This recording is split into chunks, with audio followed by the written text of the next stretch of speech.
Hey, everybody, welcome back to the Billy Club, the show where we take a look at the adventures of Marvel's Crimson Crusader, starting with his very first adventure back in 1964 and making our way up to today. I'm Nico, and you guys can find me on Twitter and Instagram at Nico Action. That's NICOACTION. And I'm Tori. You can find me on Twitter at Tori_Sheehan, on Instagram at SMTori. That's Tori with an I. And you can find this entire podcast on all your socials at The Billy Club Pod. And we could not be more excited because, so Tori, this is episode 12, right? Whoa. So if this was like a comic series, this is the end of the first year. If this was an annual event, we'd be coming due on that first volume coming to a close. And I am so excited because it's not exactly the issue 12 discussion we maybe thought it would be, but we have gone through a year of Daredevil and then some. Yeah. Oh yeah. Oh yeah. We have breezed past many an issue in this one. And so now we're about to get another like crossover event with a man without a title, I guess. Man Without Fear and Man Without a Title. I love that look at it. That's a really great way to think about Ka-Zar. We've talked about it here and there on this and also our partner show, X's for Podcast, our long running 300 something episode at this point show where we take a look at all of the adventures of the X-Men as well as a vast majority of the Marvel Universe at this point. And we've talked about this extensively on both avenues that early on, DC owned the physical publisher that Marvel used, so Marvel was limited on the number of titles they could print each month. That meant that there were a lot of characters that Marvel really wanted to promote and really wanted to push, but they were unable to do so because they lacked the number of physical books. Now, in some cases, you had backup stories, but at other times, like here, you had characters like Ka-Zar who would bounce from Marvel book to Marvel book, having been in titles like X-Men around now as well, and you would establish their story in those titles instead. Mm-hmm. Agree. I'm so interested because I could have it not knowing anything going into this, I would have assumed that Ka-Zar had his own title that like the X-Men dropped in on, or Daredevil would drop in on after a couple issues here.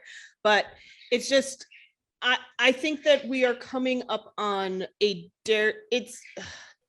we left our last episode on a really weird note where Matt was just like, I'm leaving. And we're like, what are you talking about? Why are you being like this? Why are you being like this? So this definitely feels a little bit like that one season of Angel that sort of ends with them spending 3 episodes in another world. And so to go meet Lorne's homeland or whatever. So it's yeah, it feels like we're being pulled out of what was building. Mm-hmm. And by changing the venue, you're not just changing the atmosphere and the look of things, you're changing the way certain things feel and certain things hit. If I've been seeing the concrete jungle for the last 11 issues, the way to make me feel about these characters isn't by transporting me to a physical jungle. Yeah. And it's always interesting to put characters into new situations, to separate your characters, to see how they handle themselves without each other. But I really am not sure how much Karen and Foggy are going to grow without Matt, and how much Matt is going to grow away from Karen and Foggy. Especially because this story at no point ever really feels like a Daredevil story. And it's in part because they can't stop tripping over their tropes. And I understand some of what we're hoping to do with this is continue to appeal to more Daredevil readers, or possibly more readers who have not yet picked up Daredevil, to either convince these people to stay with the title or to pick it up in the first place. But the cover does nothing to help me understand the contents of this issue. I do understand that the cover has like a piratey vibe to it, but the first page makes apologies for the contents. We're sorry for starting like a soap opera, but hang in there. And, just to jump back a moment, we're of course talking about Daredevils 12, 13, and 14, which are created by an unbelievable number of major names, so that this isn't one of the the best arcs of all time is kind of disappointing. We have Stan Lee writing, and the first two issues see layouts from Jack Kirby. We then have letters from Sam Rosen, and it's so fucking cool that this is John Romita. Like Yeah. John Romita comes on, and by the last issue, he is drawing the layouts as well. Of course, his son, John Romita Jr., would go on to become one of the most influential Daredevil artists of all time. It's just super cute.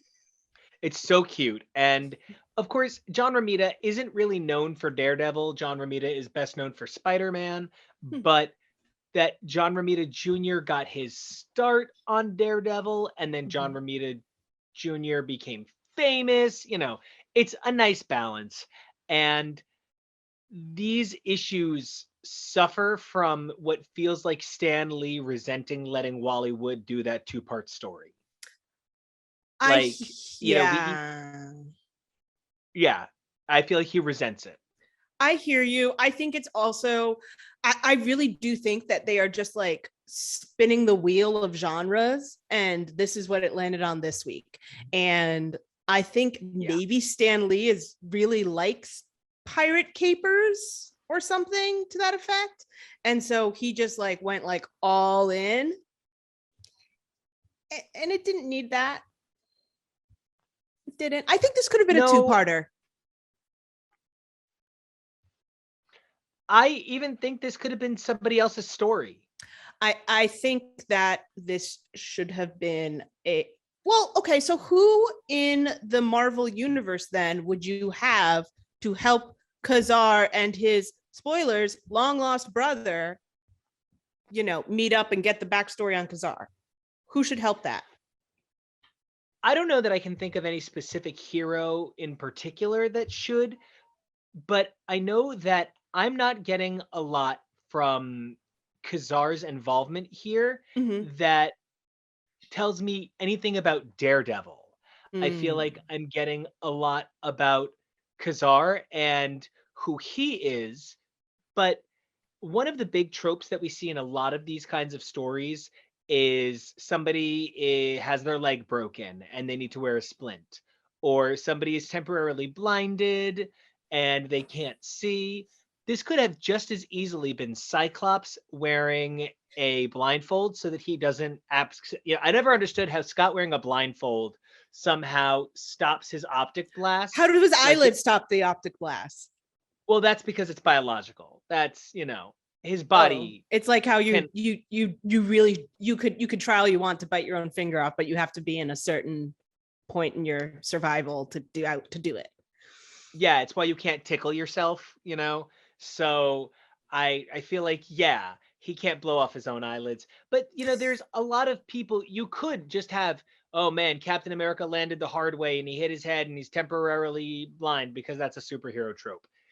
There's nothing about Daredevil that needs to be here. Daredevil's legal knowledge doesn't come into play.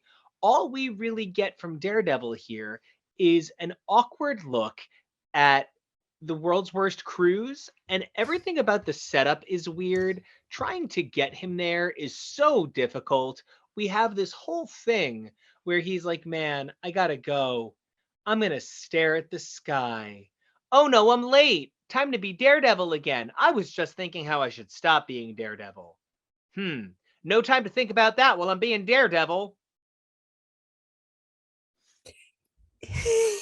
It's not their best work.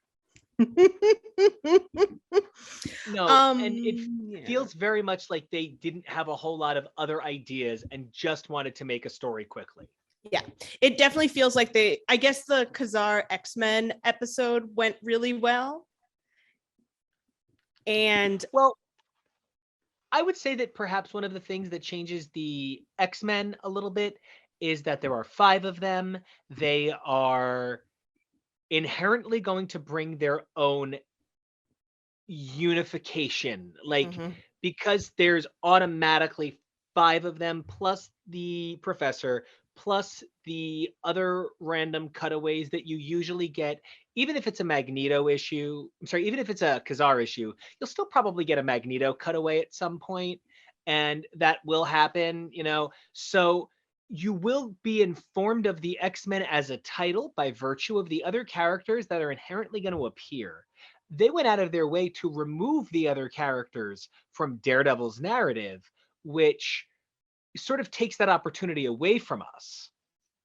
Yeah. Yeah. I think I would have been a lot more interested in how Matt could have handled this if it was him, Karen, and Foggy going on the cruise ship, where he's like, I Absolutely. have to try to save us, but they can't see that it's me. And like, it would be super weird for Daredevil to be the fourth person stuck on this island with us, who sometimes is around and sometimes I'm around. Because they so out of their way work to make it clear that Matt feels not just alone, but truly isolated. You know what I mean? Like, and that isolation would be better served in a presentation of that isolation home or in his home environment by actually taking him out of his home and his home environment. We find ourselves faced with he is out of his depth. He is out of his element. He is in a strange situation. Of course, he feels isolated and lost and confused. That is, to me, one of the biggest failings of this arc. Yeah. Yeah.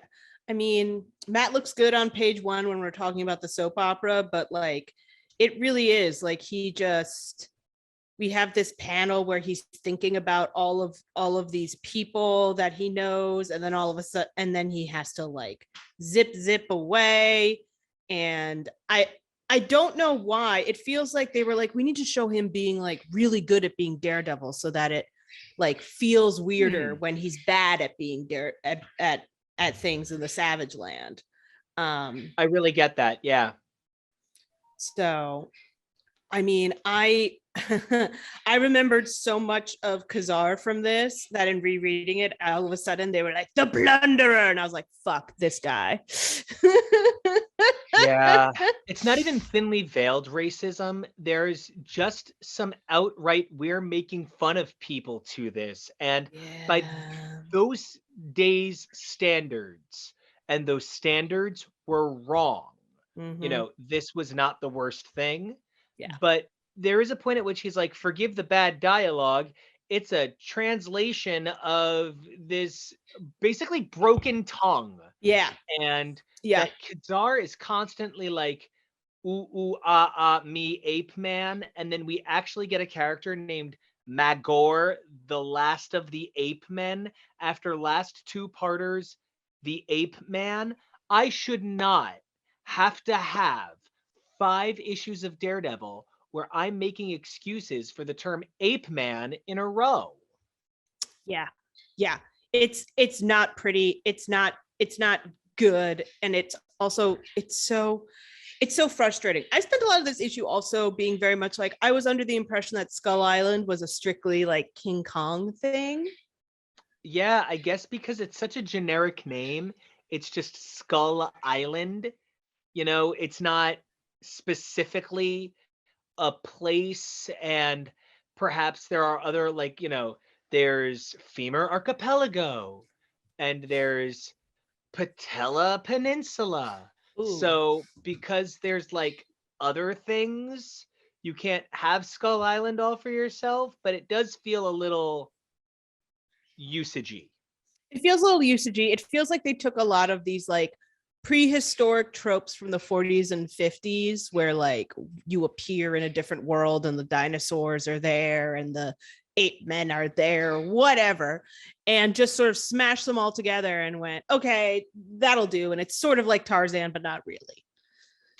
Yeah, that feels like a pretty fair estimation, which is frustrating because I find myself so without much to say about this three-parter, to be really honest. Yeah. Ultimately, the narrative is that Daredevil goes on a cruise. The cruise is being hijacked by the Plunderer, who turns out to be Ka-Zar's brother. Ka-Zar and the Plunderer don't really understand much about how it all happened, though the Plunderer does seem to have a bit more spotty knowledge to use than Ka-Zar's total lack of knowledge.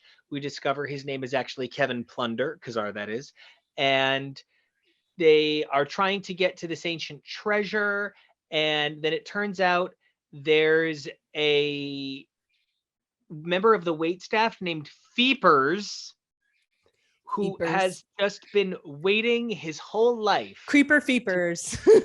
Yeah, who he was then left for dead, but he's not left for dead, but he's got a whole bunch of these cronies on his side. It's such a poorly thought out arc. It might even be reminiscent of many things in its genre. Yeah, But it the feels like arc, a Tom Swift novel. yeah, and it doesn't really hit the points it needs to hit for Daredevil. I find myself kind of annoyed at how often it's just sort of awkward racism and me ape man, me Ka-Zar, me uncivilized. Like, it's not okay, and it doesn't add anything to Daredevil's narrative. Like, I almost wish you could pull out all of the Daredevil pages. This is the cultural other side of the coin that is Namor's visit to New York City, where the cultural issues that they have with Ka-Zar and the cultural issues that they have with Namor are the same. It's just that Namor has the ability to tell you that he thinks he's better than you, and Ka-Zar does not. Yeah.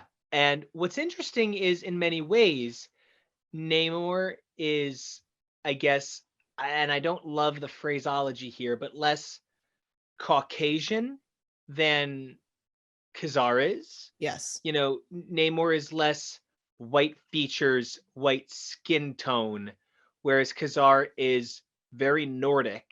Yes. But the way Namor is written, Namor has a sense of superiority that would normally belong to a person who has felt entitlement their whole life, which is oftentimes a bit more synonymous with white characters, whereas Ka-Zar a little bit more has traits of an immigrant's story. He doesn't speak the language. He can't get people to understand, even though this is his land. Mm-hmm. He's being invaded.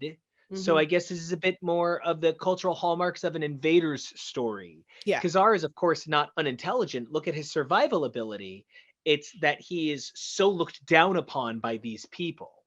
Namor is definitely the old trope of the proud foreigner prince who needs to be taught that he's still lesser than us. And then Ka-Zar is very much it's the prodigal son. It's you may not realize it, but you're one of us.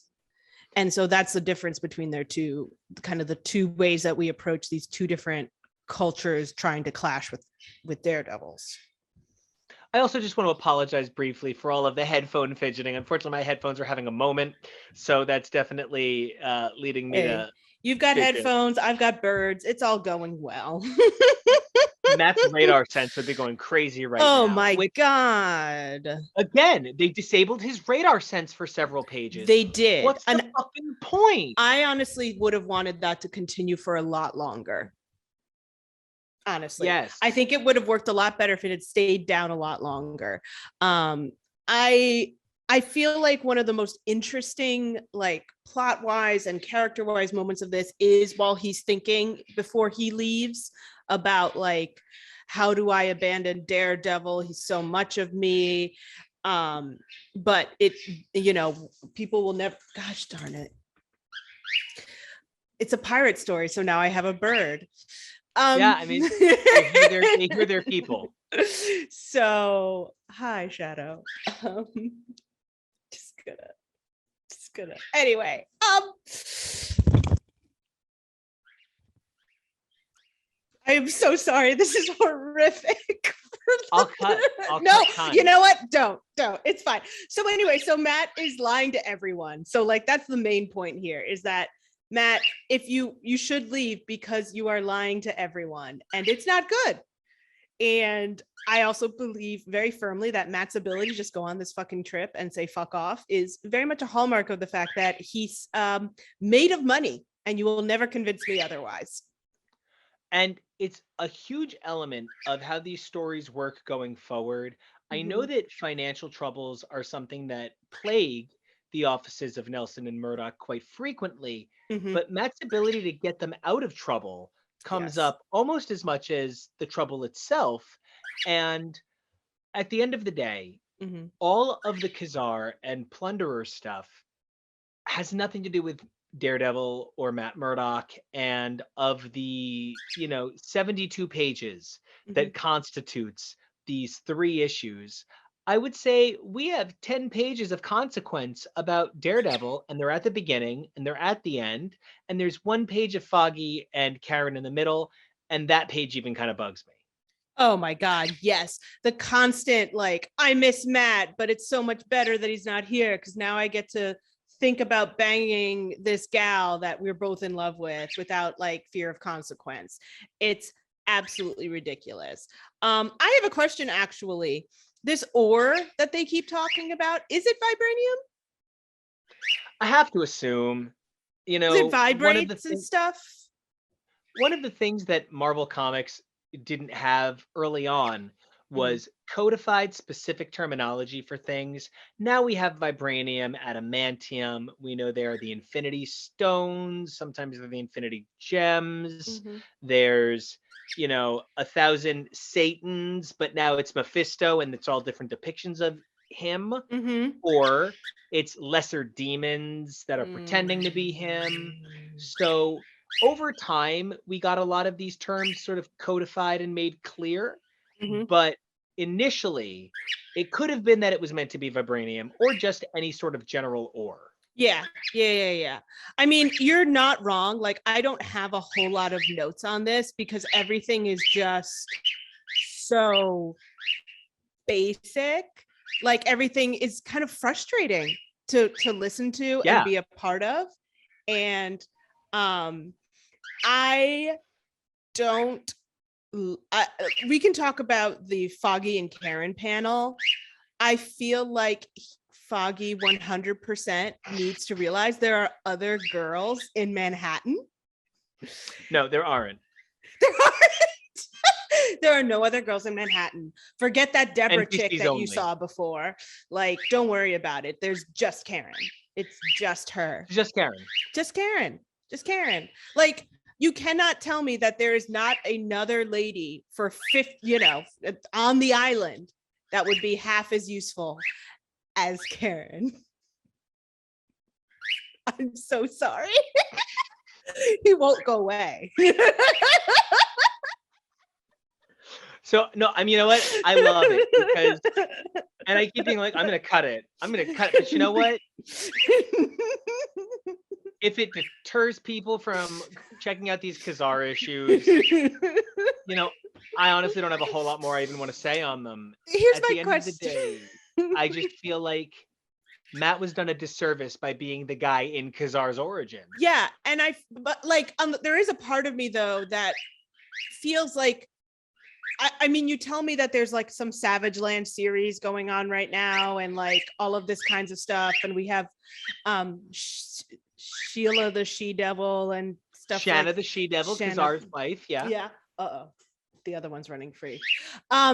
So to me, like, if they make like an omnibus of Ka-Zar, the fact that you can showcase a little bit of Daredevil inside of it is exciting.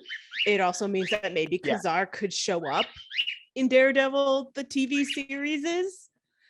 Like, I think Ka-Zar himself is interesting. I think that just because this is, if this was a Ka-Zar title that Daredevil guest starred on, I think we'd have a lot fewer issues with it. I agree. I very agree. And they have done omnibus editions like that are a little bit every book to build a narrative. And Marvel has definitely made some much weaker connections to put characters in things that you wouldn't consider along the lines of putting Ka-Zar in Daredevil when that's not a great fit. So yeah, ultimately, if this had been a Ka-Zar 3-issue story or 2-issue story or a Ka-Zar annual and Daredevil was in it, I would have had, we had a much easier time talking about the Fantastic Four story because, it just really wasn't a Daredevil story, but Daredevil was in it, and it was nice to talk about. Here, this is a Daredevil story, but Daredevil's not really in it, and that's not nice to talk about. No. And I honestly think that a lot of those like early panels where he is like flipping around and stuff is sort of to help the reader feel like, oh, well, we did have a bunch of panels of Daredevil being Daredevil, you know? So absolutely. I don't want to even be critical of a king and master of his industry, but the Jack Kirby layouts in those first few issues were huge, fat, and clunky. They were huge panels of people doing really big action so that they didn't have to go in and make smaller detailed panels, which usually means story things. And I felt very much that it wasn't until the third issue where John Romita was doing his own layouts that the book really looked right. Yeah. And even then, that third issue is boring as hell. It's boring as hell. I wish that like the Plunderer was less over the top, and that I guess a little less cringe. And I guess that Ka-Zar was a little more nuanced, because I feel like outside the fact that Zabu, yep, Zabu, is absolutely the best thing that's ever happened. I am a little like, this is just such broad strokes. It's like, oh, dad was rich. Oh, he gave us 2 halves of the same medallion. Oh, he and then he took my brother and left. And it's not the best like thing where he's just like, I want this back so that I can be rich and crazy and blah blah blah. And I'm just like, right. Why are you like this? Why is this what you're doing? Like, how does this enhance the story or your character? Do we ever see the Plunderer again? I believe we do from time to time. I don't know that Daredevil does, but he exists within the within the Ka-Zar. He's important to Ka-Zar. Yeah. How long from now until when we get like? How long does it take Ka-Zar to get his own series at this point? You know, he has his own series off and on. I think he's had 5 or 6 volumes, but it's usually like 9 issues, 7 issues, 13 issues. I think he had one longer running series at 30 something, but Ka-Zar is not a power seller. Yeah, which is why I think it's so interesting that they chose to spend 3 issues of Daredevil on Ka-Zar. Like, was this supposed to be a launch, like a backdoor pilot for Ka-Zar? Because like, he was already appearing in other books before this. I think he was meant to be like a Johnny Weissmuller Tarzan character from back in the days when that was still a little bit more a thing. Like Tarzan was still a little bit more a thing in the 60s. Yeah, true. So I think that's what he was meant to be. And I am positive it's all backdoor pilots. Yeah. If a person doesn't have their own book, it's all backdoor pilots all the way down. Yeah. Yeah. Yeah. I don't know. I'm kind of bummed out. There was nothing great in the letters pages for any of these. It was all very letter response. This is not the best moment for Daredevil. You know, ultimately, we get a character that's a little bit more in line with Daredevil next month. Yeah. It's a little bit more standard fare. Yeah. This, for being 3 issues, it's one of our shortest discussions so far. It really is. I mean, the only thing, like, the Plunderer gets his crazy, stupid outfit. Like, there's the British cops are fucking idiots. Like, just like to the point of silliness. Like this. Ka-Zar jumps out of the courtroom. Yeah. Like, I think my question is, like, I know that the last time that we went to a castle, you were like, this is just a Victor Von Doom stand-in. So it makes me wonder, like, what else could this villain have been if this wasn't the Plunderer? Like, is this really, to get Ka-Zar, we needed to have the Plunderer? Is this, like, what, oh man, I have a lot of questions about what they thought they were going to get out of this, to be honest. I think it's blending 2 action franchises. It's Pirates and it's Jungle. Yeah. And I think they thought that they were creating a Doom in the Plunderer. And I think they thought they were creating a balanced equal to Ka-Zar. And that I thought this. I think they thought this was a little bit more 1966 current, a little bit more still making beach monster movies, where this stuff flew a little better with the masses, let alone comic readers. Yes, I agree. I dislike I like the courtroom drama of it. I mean, a very handsome big man being brought in chains is wild to me. But the reunion of this trio is the strangest, much like the, I guess, dissolution of this trio three issues ago. Like him just being like, I hoped you'd say you'd take me back because now we've both gotten wiser in the past few months. I guess it was that kind of cruise. I mean, how, like, it seems like they got on and then they got attacked, and then, like, you're telling me that we had like months of plundering. I guess, and it's one of those things, like the sliding scale of reality, because so many arcs of a comic take place in 48 hours. Mm-hmm. Then that 48 hours was 8 issues over 8 months. So has it only been 48 hours for this book? You get sort of like a proration on time. This is definitely before they understood how to do that. And this clunks. Oh, everything about this clunks. Everything about this is, all right, let's get them back together kind of thing. Like there was nothing was gained between the three of them to make it so that going apart was worth it.